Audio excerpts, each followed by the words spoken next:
हम अपनी मीटिंग को तुरंत स्टार्ट करने जा रहे हैं और ये हमारा जो है पिछले टॉपिक से ही हम लेकर के चल रहे हैं इस चीज को, स्लीप प्रॉब्लम्स इन चिल्ड्रन। ठीक है ना। एक अच्छा स्लीप सिस्टम डेवलप करने के लिए हमको जो हमने पिछले 2 लेक्चर्स में बातें डिस्कस की हैं उन सभी का बहुत अच्छे से ध्यान रखना होता है। जब तक कि वो सारी प्रॉब्लम्स रूल आउट नहीं हो जाती हैं तब तक हम किसी बच्चे के लिए, चाहे वो ऑटिस्टिक हो चाहे वो न्यूरोटिपिकल बच्चा हो, एक अच्छा स्लीप सिस्टम डेवलप नहीं कर पाएंगे। पिछले 2 लेक्चर्स को हम अगले 3 से 4 मिनट में फास्ट रिवाइज करते हैं। देखिए, स्लीप का जो ड्यूरेशन होता है वो जेनेटिक्स भी तय करती है। कुछ बच्चे ऐसे होते हैं जिनको बहुत थोड़ी स्लीप लेने पर भी उनका वर्किंग एफिशिएंसी पर कोई प्रभाव नहीं पड़ता है, वो फुल्ली एक्टिव रह सकते हैं। तो ये जेनेटिक्स के अकॉर्डिंग ये चीज होती है, लेकिन वो ड्यूरेशन हार्डली 1 से 2 घंटे का अंतर होता है। उस ऐसा नहीं होता है कि उसमें 6 to 8 आवर्स का डिफरेंस हो। ठीक है। इसलिए कम नींद आना हमेशा किसी डिजीज के होने को ही इंडिकेट नहीं करता है, ये जेनेटिक्स पर भी डिपेंड करता है। सामान्य रूप से स्लीप की 2 फेज हमारी होती हैं। पहली फेज जो हमारी होती है स्लीप की, कैप्शंस जरा इसमें देखिए, स्लीप की जो फेज दिखाई दे रही है N1, N2 और N3, ये NREM स्लीप है। हमारी स्टार्टिंग येलो वाला जो छोटा सा स्लीप का पैटर्न है जिस पर N1 लिखा है उससे होती है। लाइट स्लीप है, कुछ मिनट्स की होती है। इसके बाद अगली फेज आती है N2 जो सबसे बड़ी फेज होती है, और फिर आती है ब्लू कलर में N3, और फिर डार्क ब्लू कलर में आप REM जो लिखा देख रहे हैं, रैपिड आई मूवमेंट फेज। जो N1, N2 और N3 हैं इनको हम NREM स्लीप बोलते हैं। NREM, non rapid eye movement. सबसे पहले हम N1 में पहुंचते हैं, फिर हम N2 में पहुंचते हैं, फिर हम N3 में पहुंचते हैं जो कि डीप स्लीप होती है N3। फिर हम विविड ड्रीमिंग की फेज में पहुंचते हैं जहां हमें सपने आते हैं, जिसको रैपिड आई मूवमेंट फेज हम लोग कहते हैं।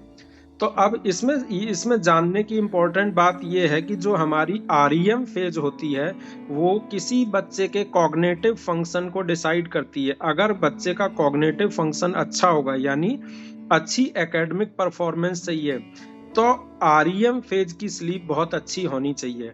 नॉर्मली ये चीज देखी गई है कि ऑटिज्म के स्पेक्ट्रम के बच्चे जो हमारे होते हैं उनमें 10% ये फेज कम होती है। कौन सी? REM, विविड ड्रीमिंग फेज, ये 10% कम होती है। इसीलिए ऑटिज्म के बच्चों के कॉग्निटिव फंक्शन पर स्लीप के कम होने का फर्क पड़ता है, एकेडमिक परफॉर्मेंस पर बच्चे की अंतर आ जाता है।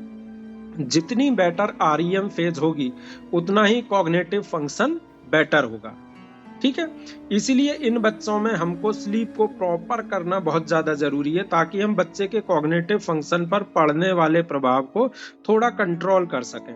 अब हमने कुछ और भी फैक्टर्स डिस्कस किए थे लास्ट लेक्चर में, उनको भी हम शॉर्ट में डिस्कस करे लेते हैं। पहली चीज थी वो थी इंसोम्निया, जिसको हमने फर्स्ट लेक्चर में डिस्कस किया था। दूसरी चीज थी स्लीप टेरर या पैरासोम्निया या स्लीप वॉकिंग। कुछ बच्चे नींद में उठ करके चलने लगते हैं और सुबह उन्हें वो चीज याद नहीं होती है, उसको बोलते हैं स्लीप वॉकिंग। तो इससे भी बच्चे की नींद डिस्टर्ब होती है। चौथी परेशानी होती है स्लीप एपनिया, जिसको हम डिस्कस कर चुके हैं।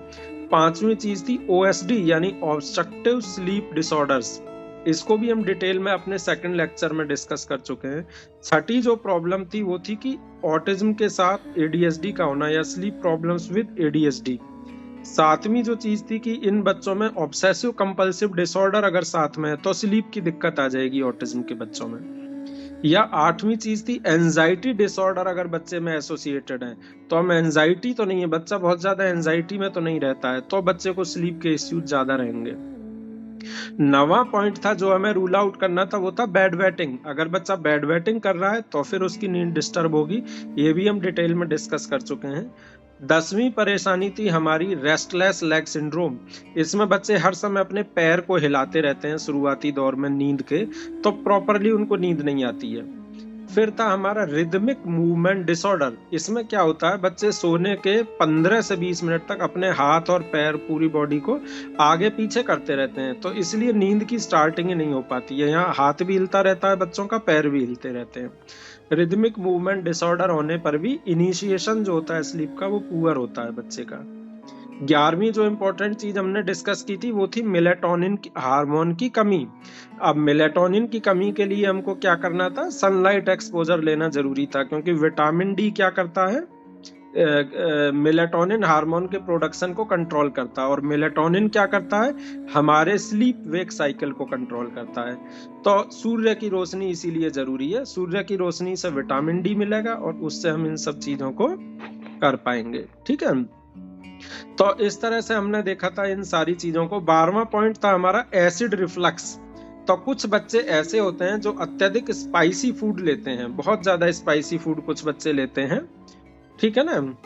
तो जब बहुत ज्यादा स्पाइसी फूड बच्चे लेते हैं उस कंडीशन में भी बच्चों को रात में गैस्ट्राइटिस होने के चांस होते हैं, और एसिड जो है वो गले में आता है। जब एसिड रिफ्लक्स गले में आता है तो परेशानी क्या होती है, बच्चे को खांसी आने लगती है, और खांसी की वजह से बच्चे की नींद डिस्टर्ब हो जाती है। ठीक है ना, तो लगातार खांसी की वजह से बच्चे की नींद जो है डिस्टर्ब हो जाती है। ऐसी कंडीशन में हम बच्चे का सिराना ऊंचा रखते हैं, तकिया लगा करके करवट करके बच्चे को सुलाते हैं और एंटासिड देते हैं। प्लस डाइट को, रात वाली जो डाइट होती है उसको हम हल्की रखते हैं और बच्चे को स्पाइसी फूड से अवॉइड करने के लिए कहते हैं। ठीक है, 13वां पॉइंट था, जिन बच्चों में झटके आते हैं, सीजर डिसऑर्डर के जो बच्चे होते हैं, उनको अपनी झटके की दवा अचानक खुद से बंद नहीं करनी चाहिए, अदरवाइज उनको जो है स्लीप की इश्यूज क्रिएट हो सकते हैं। ठीक है, 14वां पॉइंट था कि इन बच्चों में सेंसरी इश्यूज काफी ज्यादा होते हैं। जैसे अगर ऑडिटरी हाइपर सेंसिटिविटी है मान लीजिए बच्चे में, ठीक है ना, तो ऑडिटरी हाइपर सेंसिटिविटी में क्या होगा कि थोड़ा भी आवाज अगर रात को सोते में, जैसे कोई डीजे बज गया, शादी का म्यूजिक आ गया, या कोई शोरगुल हो रहा है बाहर, तो बच्चे के नींद की शुरुआत डिस्टर्ब हो जाएगी। तो ऑडिटरी हाइपर सेंसिटिविटी के जो बच्चे होते हैं उनमें हम क्या क्या चीज कर सकते हैं, किन चीजों का हमें ध्यान रखना है। जो बच्चे साउंड के प्रति सेंसिटिव है, ऑडिटरी हाइपर सेंसिटिव मतलब साउंड के प्रति हाइपर सेंसिटिव बच्चे, तो पहली चीज हमको जो रूम चूज करना है वो अपने घर में ऐसा होना चाहिए जहां सबसे कम आवाज आती हो बाहर की। दूसरी चीज, शादी के दिनों में या मैरिज हॉल के नजदीक अगर आपका घर है तो हम बच्चों में कुछ समय के लिए शुरुआती दौर में head cancellation, noise cancellation headphones का यूज कर सकते हैं। ठीक है ना, तो ये नॉइज को रिड्यूस कर देते हैं हेडफोन्स, तो इनको हम जो है शुरुआती दौर में यूज करते हैं। लेकिन लेटर ऑन हम जिस टेक्निक का यूज करते हैं ऑडिटरी हाइपर सेंसिटिविटी को कम करने के लिए, यानी कि बच्चों में जो साउंड के प्रति सेंसिटिविटी है उसको कम करने के लिए, लेटर ऑन हम जिस पहली टेक्निक का यूज करते हैं वो होती है ऑडिटरी डीसेंसिटाइजेशन प्रोसेस। ऑडिटरी डीसेंसिटाइजेशन में क्या होता है, बच्चे के नॉइज टॉलरेंस को बढ़ाने के लिए दिन के समय में हम ग्रेडेड मैनर में डिफरेंट साउंड्स का एक्सपोजर देते हैं बच्चे को। अब इसके लिए हमारे पास साउंड फ्रीक्वेंसी मीटर का होना जरूरी है। मतलब हमने ग्रेडेड मतलब पहले थोड़ी, फिर ज्यादा, फिर ज्यादा, फिर उससे ज्यादा, इस तरीके से साउंड इंटेंसिटी का एक्सपोजर बच्चे को दिया जाता है और बच्चे का ऑडिटरी डिसेंसिटाइज किया जाता है धीरे धीरे। ये स्लो प्रोसेस है। ठीक है, इसमें हम सबसे पहले 40 डेसिबल की फ्रीक्वेंसी से स्टार्ट करते हैं और पर वीक हम केवल 5 डेसिबल तक का इंक्रीमेंट करते हैं। तो ये पर बेबी टू बेबी वेरी भी करता है। ठीक है, सेकंड थेरेपी हमारी आती है ऑडिटरी इंटीग्रेशन थेरेपी, जो हम ऑडिटरी हाइपर सेंसिटिविटी के बच्चों में यूज कर सकते हैं। तो ये 3 स्टेप प्रोसेस है। ऑडिटरी इंटीग्रेशन 3 स्टेप का प्रोसेस है। इसमें जो पहला स्टेप है, ठीक है ना, वो क्या है कि इसमें एक ही म्यूजिक के साउंड को डिफरेंट वॉल्यूम पर बच्चे को एक्सपोज कराते हैं फर्स्ट स्टेप में। ठीक, सेकंड स्टेप में कुछ वीक्स के बाद हम म्यूजिक को ही चेंज कर देते हैं। मान लीजिए हम पहले कोई एक गाना बच्चे को सुना रहे थे, अब हमने कुछ वीक्स तक उसको सुनाने के बाद म्यूजिक को चेंज कर दिया। यानी हमने यहाँ पे दो स्टेप्स में किया क्या, साउंड के टाइप्स को भी फ्रिक्वेंटली हमें चेंज करना है ताकि बच्चा सेम साउंड के लिए रिपीटेटिव और रेस्ट्रिक्टेड पैटर्न डेवलप ना करे। जैसे अगर एक ही साउंड कई बार ये बच्चे सुनना पसंद करते हैं, एक ही गाने को सुनना पसंद करते हैं और उसके प्रति एडेप्ट हो जाते हैं, तो हमारा ऑडिटरी इंटीग्रेशन जो थेरेपी हम कराना चाह रहे हैं वो बेकार हो जाएगी, फ्लॉप हो जाएगी। ठीक है, क्लियर हुई बात। थर्ड स्टेप में हम क्या करते हैं, थर्ड स्टेप में हम जो यूटिलाइज करते हैं फेमिलियर म्यूजिक को बैकग्राउंड में, जब बच्चा पढ़ रहा है, नहा रहा है, खेल रहा है, खाना खा रहा है और सोने से कुछ मिनट पहले, हम बैकग्राउंड साउंड के रूप में उसका यूटिलाइज करते हैं। जैसे आप मॉल वगैरह या रेस्टोरेंट में जाते हैं तो बैकग्राउंड म्यूजिक बजता रहता है, तो हम बच्चे को आदत डालते हैं कि वो दो काम, पढ़ाई पे कंसंट्रेशन प्लस म्यूजिक, दोनों को साथ में टॉलरेट कर सके। तो ये लेकिन ऑडिटरी इंटीग्रेशन का ये थर्ड स्टेप है। तो इस तरीके से हम ऑडिटरी इंटीग्रेशन थेरेपी को 3 स्टेप में यूज करेंगे। पहले म्यूजिक दिया, फिर हमने म्यूजिक को भी चेंज किया, फिर हमने उसको बैकग्राउंड में ले लिया और बच्चा अडेप्ट कर गया हमारा इन तीनों स्टेप्स के थ्रू। अच्छा, ये सारी चीजें किसी स्पेशलिस्ट के सुपरविजन में ही करें तो बेटर रहेगा।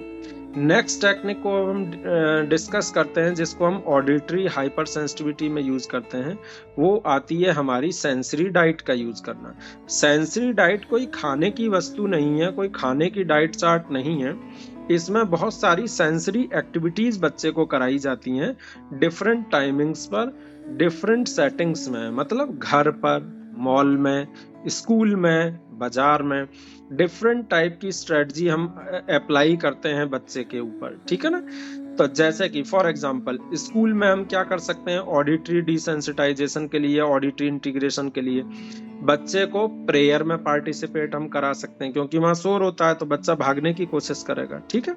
तो हम ये इनकरेज करें बच्चे को वो प्रेयर में पार्टिसिपेट करे, उसी को मॉनिटर बना दें प्रेयर का, ठीक है। ग्रुप सॉन्ग्स में हम बच्चे को इन्वॉल्व करा सकते हैं। जो फंक्शन होते हैं स्कूल फंक्शन, उनमें हम इन्वॉल्व कराएं, रिक्वेस्ट करें टीचर से कि इस बच्चे को प्राथमिकता दें। ड्रम बीटिंग एक्टिविटीज हम बच्चे को करा सकते हैं। ड्रम बीटिंग पर साउंड प्रोड्यूस होगी और वो बच्चे को अच्छा भी लगेगा और उसको टॉलरेट करने की क्षमता बच्चे में डेवलप होगी। म्यूजिकल इंस्ट्रूमेंट्स में हम बच्चे का इंटरेस्ट डेवलप करवाना चाहिए हमको। इन बच्चों में हमें म्यूजिक सिस्टम से बच्चे को जरूर जोड़ना चाहिए। म्यूजिकल इंस्ट्रूमेंट्स जैसे हारमोनियम हुआ, तबला हुआ, वायलिन, कुछ कोई ना कोई म्यूजिकल इंस्ट्रूमेंट्स हमें बच्चे को कनेक्ट करना चाहिए। तो ये ऑडिटरी इंटीग्रेशन थेरेपी में भी हमारे बच्चे के हेल्प करेगा। इसी को सेंसरी डाइट हम बोलते हैं। घर पर हम क्या कर सकते हैं, घर पर हम जैसे थाली और चम्मच दे दिया बच्चे को, ठीक है, बच्चा बीट करेगा, सुनेगा। तो जो ऑडिटरी हाइपर सेंसिटिव है वो इस चीज से बचना चाहते हैं, वो डरेंगे साउंड होने पर। लेकिन जब आप उसको प्ले के रूप में यूज करेंगे, ग्रेडेड मैनर में ग्रेजुअली एक्सपोज करेंगे, तो वो उसको एडेप्ट कर जाएगा बच्चा। गिलास को चम्मच से बीट करा सकते हैं आप, ठीक है ना। कटोरी दे सकते हैं, उससे चम्मच से बीट करा सकते हैं। पूजा की घंटी दे सकते हैं बच्चे को हिलाने के लिए।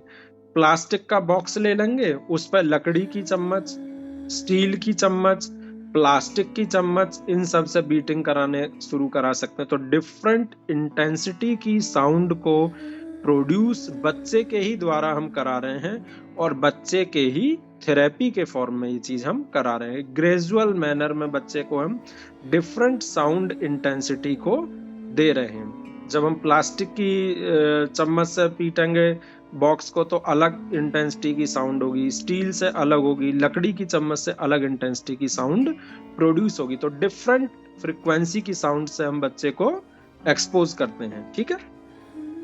अब अदर मेथड्स क्या हैं हमारे ऑडिटरी हाइपर सेंसिटिविटी के लिए? अदर मेथड्स क्या हो सकते हैं?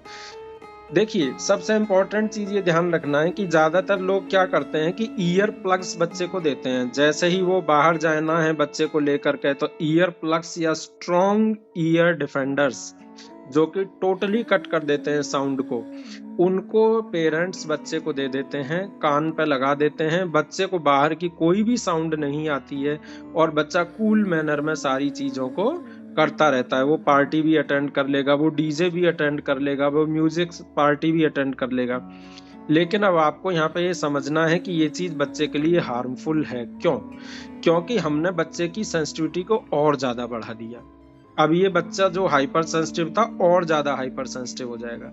हमें यहाँ पर ये समझना जरूरी है कि हमें ईयर प्लग्स या कंप्लीट ब्लॉकर जो होते हैं साउंड के डिफेंडर्स, उनका यूज नहीं करना है। हमको नॉइज कैंसिलेशन हेडफोन्स का यूज इनिशियल स्टेज में हम कर सकते हैं। नॉइज कैंसिलेशन हेडफोन्स और कंप्लीट ब्लॉकर में क्या डिफरेंस है? देखिए, जो नॉइज कैंसिलेशन हेडफोन्स होते हैं, मान लीजिए म्यूजिक जैसे कि सिनेमा हॉल में साउंड लगभग 110 से 120 डेसिबल की होती है, इतनी हाई साउंड होती है, ठीक है। तो नॉइज कैंसिलेशन हेडफोन्स इसको 45 या 50 डेसिबल की साउंड में कन्वर्ट कर देगा। कोई म्यूजिक पार्टी में आप हैं, उसकी साउंड को 35 डेसिबल की साउंड में कन्वर्ट कर देगा, उसका एक पैमाना होता है, ठीक है। लेकिन जो ईयर डिफेंडर्स होते हैं या ईयर प्लग्स होते हैं, वो 100 डेसिबल की साउंड को 5 या 10 डेसिबल या 0 पे ले आएंगे। तो अब ऐसी कंडीशन में क्या होगा कि बच्चा जो है ऐसे महसूस करेगा जैसे वो बहरा हो गया। तो वो उस समय तो सही रहेगा, लेकिन फिर जरा सी भी साउंड उसको बहुत ज्यादा भारी लगेगी, उसकी हाइपर सेंसिटिविटी इंक्रीज हो जाएगी, ठीक है ना। यानी ऑडिटरी इंटीग्रेशन हो या ऑडिटरी डिसेंसिटाइजेशन, इसके लिए हमें टोटल ब्लॉकर्स का यूज नहीं करना है। हमें केवल जो फ्रीक्वेंसी को रिड्यूस कर दे, इनका यूज इनिशियल स्टेज में करना है। यानी ये काम आपको थेरेपिस्ट के सुपरविजन में करना है। सेकंड चीज पर अब हम आते हैं, हमें बिहेवियर थेरेपी के प्राइमिंग प्रिंसिपल का यूज करना है। हमें बच्चे को मान लीजिए पार्टी में लेकर जाना है, तो हमें एक दिन पहले से बच्चे को गाइडेंस देनी है कि हम पार्टी में जाएंगे, इतने बजे जाएंगे, वहां पे म्यूजिक हो रहा होगा, वहां पे डीजे चल रहा होगा, वहां ड्रम बीटिंग हो रही होगी। हम बच्चे को पहले से ही लाउड साउंड्स के लिए प्रिपेयर करके तब लेकर जाते हैं। तीसरी चीज, हम बच्चे को डिस्ट्रैक्ट करते हैं नॉइजी सिचुएशन में। जैसे ही हम जान गए कि बच्चे का प्रॉब्लम बिहेवियर अब आ सकता है या बच्चा डिफिकल्टी महसूस कर रहा है, हमें तुरंत उसको डिस्ट्रैक्शन थेरेपी यूज करनी है। तुरंत माइंड डिस्ट्रैक्ट करना है, खाने में, पीने में, किसी से बात करने में, अदर चीज में डाइवर्ट करना है। फोर्थ चीज हम क्या कर सकते हैं, हमें बच्चे को खुद से मुंह से साउंड प्रोड्यूस करने के लिए घर पर प्रेरित करना है।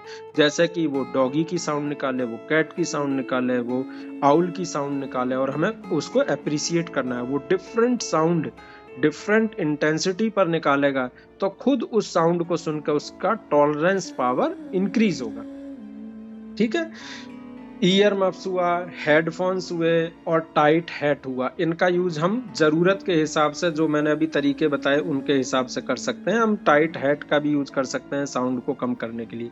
हमें इन ऐसी चीजों का यूज करना है जो एक्सटर्नल एनवायरनमेंट में नेचुरल प्रतीत हो और हमारा काम भी हो जाए, ठीक है। हमें कभी भी साउंड को 0 पे नहीं लाना है।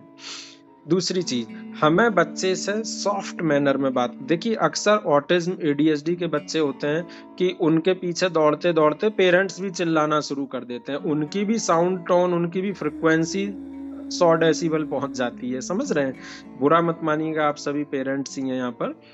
तो लेकिन नेचुरल टेंडेंसी चिल्लाते चिल्लाते जो है उनकी खुद की बढ़ जाती है। तो यहाँ पर खुद को संभालना है। हमें बच्चे से हमेशा शांत होकर ही बात करनी है, सूदिंग वॉइस में ही हमें बात करनी है। कभी भी हमें अपने बच्चे से बात करते समय हाई टोन में बात नहीं करनी है, ठीक है।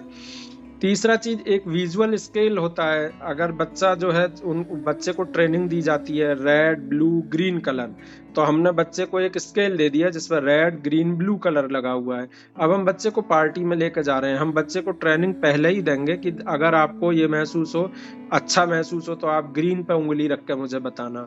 अगर आपको महसूस हो कि नहीं मुझे यहाँ से जाना है, तो आप मुझे ब्लू पे उंगली रख करके बताना। अगर आपको ये लगा नहीं मुझे बिल्कुल यहाँ अच्छा नहीं लग रहा, मुझे तुरंत भागना है, तो आप रेड पे उंगली रखना स्केल के, लेकिन आप भागना नहीं। तो इस तरीके से हम बच्चे को घर पे ट्रेन करते हैं, और बाहर जब हम किसी पार्टी या किसी आयोजन में जाते हैं तो इस तरीके से विजुअल स्केलिंग की ट्रेनिंग बच्चे को दे करके हम उस बच्चे पे यूज कर सकते। वो अपने मनोभाव को, बजाय इसके कि रोना चिल्लाना और जमीन पर लेट के बताए, वो इस तरीके से बताना सीख जाए कि वो यहाँ की जो जिस एनवायरनमेंट में आप लेके आए वहाँ की साउंड को टॉलरेट कर पा रहा है या नहीं।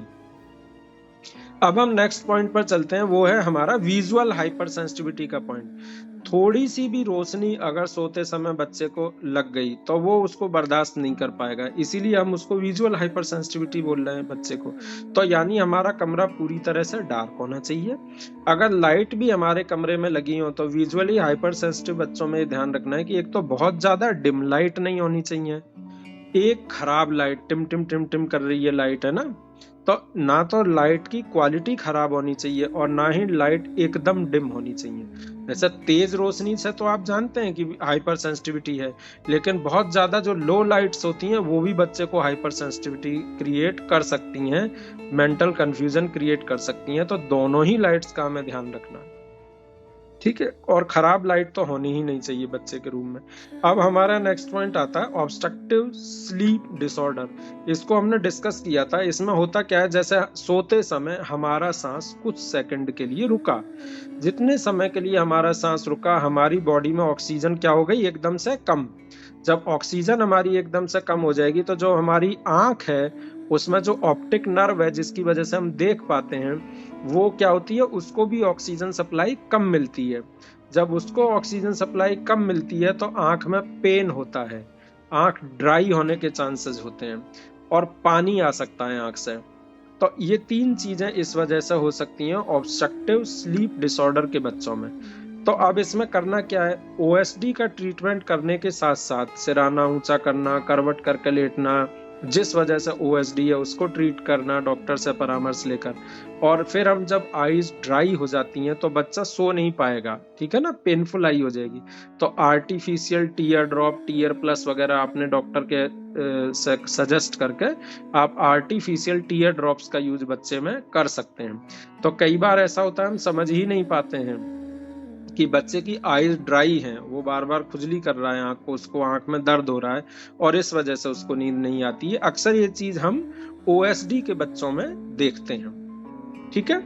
अब हम नेक्स्ट पॉइंट पे चलते हैं, वो है हमारा ऑल्फैक्टरी हाइपर सेंसिटिविटी। जैसे कि कुछ बच्चों में गुड नाइट हुआ, ऑल आउट हुआ, कोई परफ्यूम हुआ रूम में आपने छिड़क दी, इन सभी चीजों की वजह से बच्चे की स्लीप डिस्टर्ब हो जाती है।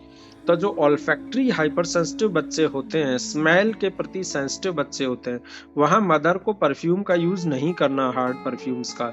वहां पर जो कछुआ छाप अगरबत्ती वगैरह होती हैं जो स्मोक छोड़ती हैं उनका यूज नहीं करना है, ठीक है ना। और जो मॉस्किटो किलर्स हैं उनमें देखना है कौन सेफ है कौन नहीं है, अवॉइड करना होता है इन बच्चों में, ठीक है ना। आप मॉस्किटो नेट यूज करें वो सबसे अच्छा है, ठीक है।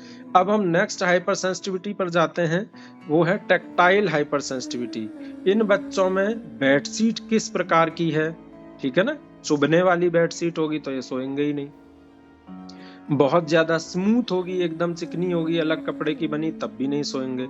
बहुत ज्यादा रफ है, उभार बने हुए हैं, तब भी बच्चे को सोने में दिक्कत हो सकती है, ठीक है। तो बेडशीट की टाइप वगैरह को हमें ध्यान रखना है। विजुअल हाइपर सेंसिटिविटी हो सकती है बच्चे में बेडशीट के प्रति। अब विजुअल हाइपर सेंसिटिविटी बेडशीट के प्रति कैसे हो सकती है, आपने बेडशीट पे उस पर जो है ऐसे कार्टून बने हुए हैं, खतरनाक जंगली जानवर बने हुए हैं जिससे बच्चा डरता है दिन में, तो वो वाली फोटोज देख कर बच्चे को फिर वो नींद डिस्टर्ब होगी, हाइपर एक्साइटेबल हो सकता है, वो जंगल बुक को याद करके फिर जंगल में चला जाएगा, मतलब उस तरीके की थिंकिंग उसकी आने लगेगी, तो वो सोने की बजाय उसको मोगली याद आना शुरू हो जाएगा, सिंपल वर्ड्स में आप समझिए, ठीक है।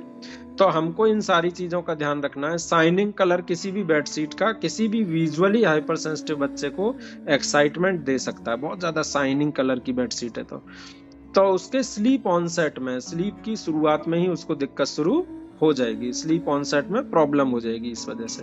अच्छा, रूम में वॉलपेपर्स का भी हमको ध्यान रखना है।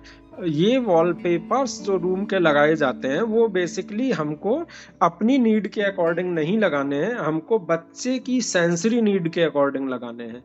हमारे बच्चे को कौन सी सेंसरी प्रॉब्लम है इसको देख करके हमें डिसाइड करना है कि हमें बच्चे को कौन सा वॉलपेपर यूज करना है या बिल्कुल यूज नहीं करना है, ठीक है ना। तो वॉलपेपर्स को पर ध्यान देना है, रूम की दीवारों के कलर पर ध्यान देना है, रूम की लाइट्स पर ध्यान देना है, बेडशीट के कलर पर ध्यान देना है, बेडशीट का टाइप क्या है, इस पर ध्यान देना है। ये सभी चीज बच्चे की सेंसरी नीड के अकॉर्डिंग डिसाइड करनी है, ना कि हमें अपनी नीड के अकॉर्डिंग।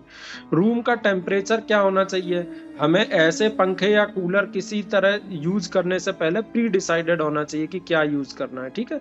म्यूजिक सिस्टम या साउंड सिस्टम है जो कि बहुत तेज आवाज करता है, उसको हमें सोने के 2 घंटे पहले बंद कर देना चाहिए, अन्यथा एक्साइटेबिलिटी के कारण भी बच्चे नींद में आने में दिक्कत उन्हें होती है, ठीक है ना। लेकिन कुछ बच्चे सोते समय म्यूजिक पसंद करते हैं, तो वो वेरी लाइट म्यूजिक होता है, तो उसको हम दे सकते हैं। जो एक्साइटमेंट वाला म्यूजिक है, हाइपर म्यूजिक है, उसका यूज हमें नहीं करना होता नींद के समय। सेंसरी इश्यूज के कुछ बच्चे स्टफ्ड एनिमल्स के साथ ही सोना पसंद करते हैं। शुरुआती दिनों में तो देखिए हमें इस चीज को रोकने की कोशिश नहीं करनी है, हमें बच्चे को स्टफ्ड एनिमल्स के साथ शुरुआती दिनों में बच्चे को अलाउ करना है। बस उनमें ऐसी चीज ना हो जो बच्चे के सांस की नली में या मुंह में, कान, नाक में डैमेज करे, इसी चीज का हमें सिर्फ ध्यान रखना है इनिशियल डेज में, ठीक है ना।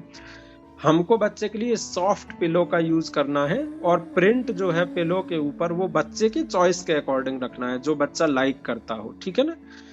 नेक्स्ट पॉइंट आता है, और हम क्या ध्यान रख सकते हैं, बेडरूम प्रिपरेशन जो हम कर रहे हैं बच्चे की स्लीप की पिछले 5-7 मिनट से, तो हम भारी ब्लैंकेट का यूज कर सकते हैं, ठीक है ना। तो ब्लैंकेट को टेस्ट एंड ट्रायल करके ही हमें यूज करना होता है, पहले चेक करना होता है। कुछ बच्चे भारी ब्लैंकेट को पसंद करते हैं, कुछ बिल्कुल पसंद नहीं करते हैं। यूजुअली एडीएचडी और ऑटिज्म के बच्चे भारी ब्लैंकेट को पसंद करते हैं। अब आती है बात की वॉल का कलर्स क्या हो बेटर स्लीप के लिए। तो बहुत सारी रिसर्च में ये देखा गया है कि blue colour, yellow colour, green colour, silver colour, orange colour, pink colour और व्हाइट कलर, ये 7 कलर्स जो है बच्चे को पसंद होते हैं। ये सूदिंग कलर्स माने जाते हैं, ये स्ट्रेस को रिड्यूस करते हैं और नर्वस सिस्टम को सूद करते हैं, ठीक। अच्छा, जो भी हम वॉल पे कलर कराएंगे वो न्यूट्रल या पेस्टल शेड्स होने चाहिए, यानी वो नॉन साइनी हो, नॉन रिफ्लेक्टिव हो। ऐसे साइनी कलर नहीं कराने हैं जो लाइट को रिफ्लेक्ट करते हो, ठीक है। इस चीज का हमें ध्यान रखना है। तो सॉफ्ट और वेलकमिंग एटमॉस्फेयर प्रिपेयर करने के लिए हम वॉल कलर का भी ध्यान रखते हैं। हमें bright purple, grey, brown, black और रेड, इन कलर्स का यूज रूम में नहीं करना है वॉल पर, ठीक है। अब हम कुछ सेंसरी टूल्स की बात करेंगे। सेंसरी प्रोसेसिंग डिसऑर्डर के बच्चे, ऑटिज्म में भी सेंसरी इश्यूज जुड़े हुए होते हैं, तो हम जो सेंसरी नीड वाले बच्चे हैं उनके अकॉर्डिंग कुछ चीजों को डिस्कस करेंगे। जैसे उन बच्चों में हम व्हाइट नॉइज का यूज कर सकते हैं, स्विश स्विश साउंड इसको हम बोलते हैं। ये आप यूट्यूब पर देख सकते हैं या कहीं से भी डाउनलोड कर सकते हैं व्हाइट न्यूज को। ये प्रेडिक्टेबल म्यूजिक होता है, ठीक है ना, व्हाइट नॉइज। और ये क्या होता है कि होल नाइट इसको लो वॉल्यूम पर हम बच्चे के लिए चला देते हैं। ये स्लीप इंडक्शन की तरह काम करता है, मतलब बच्चे की स्लीप को इंड्यूस करता है। क्यों? स्पेशली जो बहुत छोटे बच्चे होते हैं, जो हमारे न्यूबॉर्न या पहले दूसरे साल के बच्चे होते हैं, वो माँ के पेट में जो फीमोरल वेन्स से जो ब्लड बहता है, उस समय वो पूरी समय बच्चा माँ के गर्भ में उस साउंड को सुनता है, वो स्विश साउंड होती है। वही सेम स्विश साउंड को हम व्हाइट म्यूजिक बोलते हैं। तो बच्चे को ये लगता है वो माँ के गर्भ में है अभी भी, तो वो वहां पे क्या महसूस करेगा, सेफ, कूल महसूस करेगा, सेफ महसूस करेगा, इसलिए उसको नींद जल्दी आ जाएगी, ठीक है।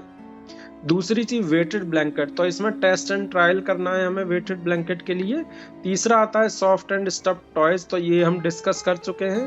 बेडरूम हमारा नॉन इलेक्ट्रॉनिक होना चाहिए, ये चीज स्पेशली ध्यान रखना है। उसमें टीवी, गैजेट्स या इलेक्ट्रॉनिक डिवाइसेस मिनिमम होनी चाहिए, नहीं होनी चाहिए टीवी वगैरह।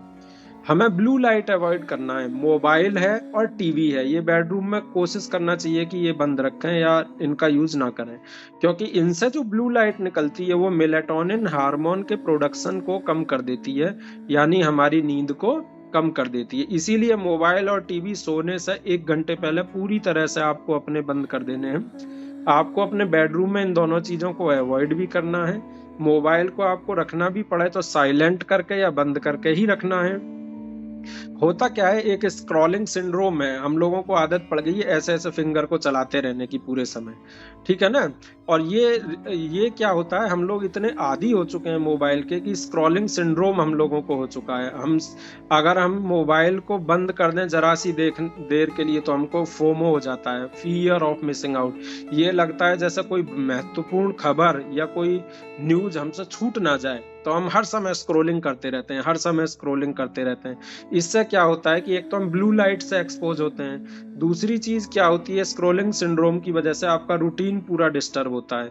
आप बच्चे को भी फिर नहीं रोक सकते, वो भी मोबाइल फिर मांगता है, ठीक है ना। तो इसीलिए फोमो सिंड्रोम से हमें बचना है। ये नहीं सोचना है कि अगर हमने 10 मिनट मोबाइल नहीं देखा रात को या रात भर मोबाइल नहीं देखा तो दुनिया में कोई बहुत बड़ा परिवर्तन आ जाएगा, ठीक है, वरना इससे हम अपने बच्चे को हार्म पहुंचाते हैं, नुकसान पहुंचाते हैं, ठीक है। और इम्पोर्टेंट चीज जो ध्यान रखनी है बेडरूम प्रिपरेशन में, बेडरूम की दीवारों पर फ्रेंड्स और फैमिली के फोटोज को अवॉइड करना चाहिए। अब ये बहुत कंट्रोवर्शियल लाइन मैंने बोल दी है, लेकिन यही सच है, क्योंकि कोई भी फोटो जो स्ट्रेसफुल होगी या डिप्रेसिंग होगी उसको वॉल पे आपको यूज नहीं करना है। मान लीजिए फ्रेंड्स हैं या फैमिली फोटोज हैं, तो या जैसे कुछ लोग एक्सपायर हो जाते हैं तब भी हम फोटो लगा लेते हैं, तो वो वहां पे बच्चे के लिए यूज नहीं करनी चाहिए, ठीक है ना। फ्रेंड्स फैमिली फोटोज को देखने पर बच्चा एक्साइटमेंट कर सकता है, डिमांड कर सकता है उनसे मिलने की, तो इस तरह के फीचर्स बच्चे में आ सकते हैं। स्ट्रेसफुल फोटोज भी हमें अवॉइड करनी चाहिए, ठीक है। अब हम डिस्कस करेंगे डिनर के बारे में कि बेटर स्लीप के लिए कैसा डिनर लिया जाए। तो क्या ना लिया जाए ये आप सब जानते हैं। बच्चे को हमें चाय नहीं देनी, कॉफी नहीं देनी, कोल्ड ड्रिंक नहीं देनी, चॉकलेट मिल्क नहीं देना। चॉकलेट मिल्क सब यूज करते हैं, सब वही चॉकलेट प्रोटीन पाउडर को उठा उठा के बच्चे को पिलाते हैं रात में कि मोटा हो जाएगा, मोटा हो जाएगा। यहाँ मैं स्ट्रिक्टली कह रहा हूँ एकदम बंद करना है। प्रोटीन रिच मिल्क शेक नहीं देने हैं, high calorie milk shakes after 3 PM तो ये सारी चीजें देनी ही नहीं है। पहले भी मैं पिछले लेक्चर में बता चुका हूँ, आफ्टर 3 PM ये रिच फूड भी आपको अवॉइड करना है, फ्राइड फूड आइटम्स आपको अवॉइड करना है। जो खाना ब्लोटिंग कराता है, गैस ज्यादा बनाता है, या हर बच्चे की प्रकृति के अनुसार अलग अलग होता है, ठीक है ना। तो कुछ बच्चों को जैसे कि पत्ता गोभी हो गई, फूल गोभी हो गई, पालक हो गया, ब्रोकली हो गई, मूली हो गई, इन सब को शाम के समय नहीं देना है, क्योंकि कई बार ये फूड आइटम्स क्या होते हैं, गैस बनाते हैं, तो बच्चे को पेट में दर्द होता है, कॉलिक हो सकता है। मैं फिर कह रहा हूँ कि ये आइटम्स सारे बहुत अच्छे हैं, न्यूट्रिएंट्स रिच हैं, बस देने के तरीके में या तो अमाउंट को रिड्यूस कर दीजिए या इनको आप नाइट वाले फूड में यूज मत करिए, बस केवल इतनी चीज ध्यान रखनी है। 3 तरीके के खाने हमको अवॉइड करने चाहिए। पहला लो कार्बोहाइड्रेट वाले, दूसरा लो प्रोटीन वाले, तीसरा हाई साल्ट वाले। अब इस चीज को कैसे समझेंगे आप, अब प्रैक्टिकली मैं आपको बताता हूँ। हम जनरली क्या करते हैं, बच्चे को रात में चावल दे दिया, रोटी खिला दिया, ठीक, या आलू के साथ रोटी खिला दी, या रात में केवल दूध पिला दिया प्रोटीन शेक डाल करके, या बच्चे को हम केवल फास्ट फूड दे दिया, रात में ब्रेड खा लिया बच्चे ने। अक्सर हम लोग ऐसा करते रहते हैं, एटलीस्ट वीक में 2 या 3 दिन ऐसा जरूर। तो यहाँ हमें ध्यान क्या रखना है, हमने रोटी और चावल खिलाए, हमें दाल और चावल देने चाहिए थे, तो प्रोटीन कार्बोहाइड्रेट दोनों हो जाते। हमने सब्जी के साथ रोटी का भी यूज कर लेना चाहिए था, या सब्जी के साथ थोड़ी दाल भी दे सकते हैं बच्चे को, तो हमारा कॉम्बिनेशन परफेक्ट हो जाएगा। दूध कॉन्स्टिपेशन कराता है कुछ बच्चों में, तो हम फाइबर वाले फूड आइटम्स बच्चे को हमें प्रीफर करने चाहिए। अगर हमें दूध ही देना पड़ रहा है तो फिर हम ओट्स के साथ दें, तो बच्चे को फाइबर भी मिलेंगे, ठीक है ना। तो इस तरीके से हमें डाइट को बैलेंस करना आना चाहिए। हम केवल क्या करते हैं, या तो एकदम प्रोटीन वाली डाइट, या एकदम कार्बोहाइड्रेट वाली डाइट, या एकदम फैट वाली डाइट दे देते हैं, तो इससे ब्लोटिंग होती है बच्चे को, डाइजेशन में प्रॉब्लम होती है बच्चे को, तो वो फिर रात में स्लीप ऑनसेट में इस वजह से दिक्कत होती है। कुछ फूड आइटम्स ऐसे होते हैं जो हाई ग्लाइसीमिक इंडेक्स के होते हैं, जैसे जैस्माइन राइस, तो हमें रात के खाने में हाई ग्लाइसीमिक इंडेक्स वाले फूड आइटम्स को अवॉइड करना चाहिए, क्योंकि इनको डाइजेस्ट करने में परेशानी होती है। अब आप नेट पर सर्च कर सकते हैं हाई ग्लाइसीमिक इंडेक्स वाले फूड आइटम्स। अब ये बंद नहीं करने हैं, ये रात में थोड़े अवॉइड करने हैं। हमको फ्राइड और साल्टेड मीट, मसाला, मछली, high fat containing nonveg food रात के खाने में अवॉइड करने चाहिए, ठीक है ना।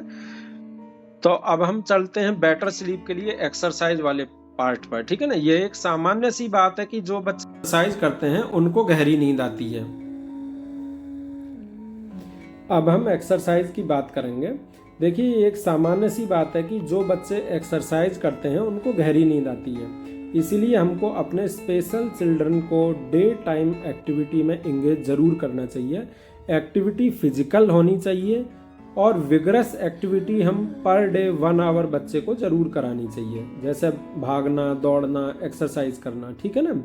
तो 2 से 3 घंटे की लाइट फिजिकल एक्टिविटी और 1 आवर की विगरस फिजिकल एक्टिविटी ADHD और ऑटिज्म के बच्चों के लिए ज़रूर होनी चाहिए, तो उनकी स्लीप बहुत अच्छी हो जाएगी, ठीक है ना। और इम्पॉर्टेंट पॉइंट क्या है इसमें कि हमारी जो एक्सरसाइज है वो सोने के समय से 3 घंटे पहले कंप्लीट हो जानी चाहिए, ताकि फिजिकल एक्सर्शन की वजह से, पेन वगैरह की वजह से बच्चे की नींद डिस्टर्ब ना हो। नेक्स्ट चीज़ आती है कि हमें बच्चे को बेड टाइम के ठीक पहले एक्सरसाइज नहीं करानी है, जो हमने अभी डिस्कस किया। ऑटिज्म के जो बच्चे होते हैं ना, उनको अक्सर कम्युनिकेट करने में बहुत प्रॉब्लम आती है, तो वो सिग्नल्स को पिक नहीं कर पाते हैं कि ये सोने का समय है। तो ऐसी स्थिति में हमको क्या करना चाहिए? हमको अपने रूटीन्स को सोने से 1 घंटे पहले शुरू कर देना है। जो हमारे स्लीप रूटीन्स हमने प्रिपेयर किए हैं कि ये 6 एक्टिविटी हमें बच्चे को सोने से पहले करानी है, वो हमें 1 hour before hour sleep time कैसे डिसाइड करना होता है बच्चे का, ये हम स्लीप रूटीन्स को हमको 1 घंटे पहले बना सकते हैं। खाने के बाद हम बच्चे को ब्रश करने के लिए बोलते हैं। अब हम बच्चे के बेडरूम की लाइट्स को धीरे धीरे धीरे कम करते हुए चले जाते हैं। कोई पोएम या कोई स्टोरी हम बच्चे को सुना सकते हैं जिसको बच्चा पसंद करता हो, जिससे बच्चा ये समझे कि अब हमारे सोने का समय हो रहा है। जब भी हमारी ये 5 चीज़ें होती हैं तो हमारे सोने का समय रात का होता है, ठीक है ना। यानी हमको प्रयास करके बच्चे को प्रॉपरली ये कम्युनिकेट करना है, उसके दिमाग में ये चीज़ डालनी है कि जब ये 10 एक्टिविटीज़ होंगी तो हमारे सोने का समय शुरू हो जाएगा। ये एक तरह की प्राइमिंग है। प्राइमिंग का यूज़ करना बच्चे में बहुत ज़्यादा ज़रूरी है। 1 घंटे पहले से ये मैं बच्चे को बता देना होता है कि अब हम नहाएंगे, अब हम ढीले कपड़े पहनेंगे, अब हम ब्रश करेंगे, फिर हम लाइटों को कम करेंगे, फिर हम अपना पिलो अपने साथ लेंगे, फिर हम अपना स्टफ्ड एनिमल अपने साथ लेंगे, फिर हम एक लाइट म्यूजिक सुनेंगे या हम एक स्टोरी सुनेंगे, उसके बाद हम सो जाएंगे। बच्चे को 9 बजे सुलाना है तो आपको 8 बजे ये कहानी बनाना कहना शुरू कर देना है। इसको प्राइमिंग बोलते हैं, ठीक है ना। तो इन सारे स्टेप्स को करने के बाद बच्चा क्या है, शेड्यूल में ईजिली ढल जाता है। ऐसा आप रिपीटेडली जब करेंगे लंबे समय तक तो बच्चा आपके शेड्यूल में ईजिली आ जाएगा, ठीक है ना। स्पेशल चिल्ड्रन में बिहेवियर थेरेपी के बहुत इंपॉर्टेंट प्रिंसिपल्स को आज हमने अप्लाई करना सीखा है, और सेंसरी इंटीग्रेशन थेरेपी के बहुत सारे प्रिंसिपल्स को भी आज हमने टेक्निक्स को सीखा है, कैसे हम उनको स्लीप इनिशिएशन में बच्चे के लिए यूज़ करेंगे, ठीक है। तो बिहेवियर थेरेपी की हमने क्या क्या चीज़ सीखी? पहली प्राइमिंग, जो हमने अभी डिस्कस किया। दूसरा पॉजिटिव रीइंफोर्समेंट। जब बच्चा हमारे अकॉर्डिंग एक भी स्टेप आगे लेता है, एक भी स्टेप आगे करता है, तो हमको बच्चे को कोई ना कोई गिफ्ट या कोई ना कोई उसकी फेवरेट टॉय या कोई ना कोई फेवरेट एक्टिविटी करानी होती है। इसी को पॉजिटिव रीइंफोर्समेंट कहते हैं। इसको करने से इमीडिएटली जैसे ही बच्चा हमारी दिशा में, हमारे सोचे अनुसार, टारगेट सेट किए अनुसार काम करता है, हम पॉजिटिव रीइंफोर्समेंट बच्चे को देंगे। इससे बच्चे का एक पॉजिटिव बिहेवियर बढ़ता चला जाएगा। हम मॉडलिंग का यूज़ कर सकते हैं। हम खुद बच्चे को नहा करके, कपड़े पहन करके, तकिया लगा करके, स्टफ्ड एनिमल को साथ ले करके, ये सारे रूटीन्स हम थ्रू मॉडलिंग बच्चे को समझा सकते हैं, या हम थ्रू वीडियो मॉडलिंग भी इन चीज़ों को बच्चे को समझा सकते हैं। किसी चीज़ को सिखाने के लिए जो हम डिफरेंट स्टेप्स का यूज़ करते हैं उनको हम बोलते हैं बिहेवियर थेरेपी में शेपिंग। तो हम शेपिंग टेक्निक का यूज़ भी बच्चे में उस बिहेवियर को उस पर्टिकुलर पॉइंट ऑफ टाइम पर उस एक्शन को कराने में यूज़ कर सकते हैं। तो इन सारे बिहेवियर थेरेपी के प्रिंसिपल्स को हमें ज़रूर यूज़ करना है। जब भी बच्चा हर स्टेप पर खुद से कुछ करे तो पॉजिटिव रीइंफोर्समेंट हमें ज़रूर देना है। धीरे धीरे हमें जैसे हम पहले 10 स्टेप पर पॉजिटिव रीइंफोर्समेंट दे रहे थे, फिर 9, फिर 8, फिर 7, ऐसे हम पॉजिटिव रीइंफोर्समेंट को ग्रेजुअली विड्रॉ भी करते चले जाएंगे। ठीक है, तो बेड टाइम रूटीन में 10 रूटीन में हम ज़्यादातर बच्चे को नहाने, म्यूजिक सुनने, डांस करने, ब्रश करने, इन सभी चीज़ों की सलाह देते हैं। ठीक है, ऑटिस्टिक बच्चे यानी ऑटिज्म के बच्चे कई बार इन सभी चीज़ों से ओवर स्टिमुलेटेड भी हो जाते हैं और इस वजह से भी वो कई बार नहीं सो पाते हैं। तो हमको एक डायरी बनानी होगी और उन सारी चीज़ों को लिखना होगा जिन पर बच्चा हाइपर हो जा रहा था, जिन पर बच्चा ओवर स्टिमुलेटेड हो जा रहा था, और जिन एक्टिविटीज़ की वजह से बच्चा कूल हो जा रहा था और काम हो जा रहा था। तो एक डायरी मेंटेन करनी है उन सारी एक्टिविटीज़ की, क्योंकि किसी एक बच्चे का नियम किसी दूसरे बच्चे पर डिक्टो लागू नहीं होता। स्पेक्ट्रम के सभी बच्चे अपने आप में यूनिक हैं, सभी बच्चे एक दूसरे से डिफरेंट हैं। एक में फिक्स किया गया रूल दूसरे में लागू हो जाएगा, काम कर जाएगा, ऐसा बिल्कुल भी ज़रूरी नहीं है। ठीक है, कंसिस्टेंसी का देखिए होना बहुत ज़्यादा ज़रूरी है। बेड टाइम रूटीन्स में कंसिस्टेंसी ज़रूर होनी चाहिए। अगर हमारी कंसिस्टेंसी और हमारी प्रेडिक्टेबिलिटी सही नहीं है तो हम स्लीप प्रॉब्लम्स को बच्चे की प्रॉपरली डील नहीं कर सकते। यहाँ कंसिस्टेंसी का अर्थ स्ट्रिक्ट रूटीन नहीं है। यहाँ कंसिस्टेंसी का अर्थ है कि हमें कोई बहुत फिक्स शेड्यूल है और बच्चे को डांट रहे हैं, ज़बरदस्ती करा रहे हैं, ऐसा हमें नहीं करना है। कंसिस्टेंसी का अर्थ है simply straight and relaxing schedule जिसको बच्चा प्रेडिक्ट कर सके, यही कंसिस्टेंसी है। Simple words, simple straight and relaxing schedule जिसको बच्चा प्रेडिक्ट कर सके, वो है कंसिस्टेंसी हमारी। तो ये हमको प्रिपेयर करनी होती है चीज़ें। और जो मिनिमम 6 डेज ज़रूर पूरा किया जा सके, कम से कम, ये क्राइटेरिया हैं हमारे बेड टाइम रूटीन्स के, जिनको हम 6 दिन ज़रूर पूरा कर सकें। एक दिन चल जाएगी लग्जरी, लेकिन 6 दिन हमारा ये कंसिस्टेंसी ज़रूर मेंटेन होनी चाहिए, जिसमें बच्चा खुद हिस्सा ले।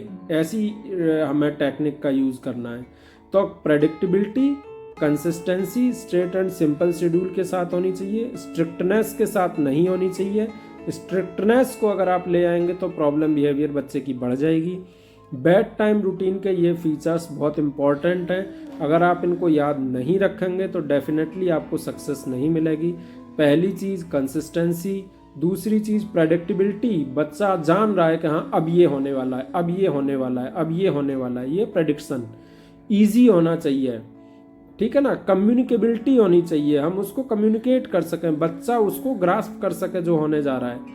और straightly directed towards the child, जो भी हम एक्शन कर रहे हैं वो बच्चे की तरफ डायरेक्टेड होनी चाहिए, नहीं कि मम्मी पापा की तरफ डायरेक्ट करके एक्शन कर रहे हैं, पापा मम्मी की तरफ नहीं, straightly directed towards the child. और हम पैक्स का, picture exchange communication system, PACS system जो हम ABA थेरेपी में यूज़ करते हैं, फोटोज़ के द्वारा बच्चे को दिखाना, विजुअल शेड्यूल बच्चे को दिखाना।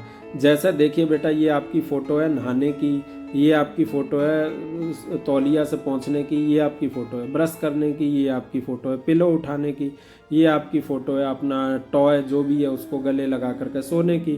तो ये 7 to 8 या 10 पिक्चर्स बच्चे को दिखाई। तो PACS, picture exchange communication system का भी हम, विजुअल शेड्यूल है बेसिकली है, तो विजुअल शेड्यूल का भी हम यूज़ कर सकते हैं।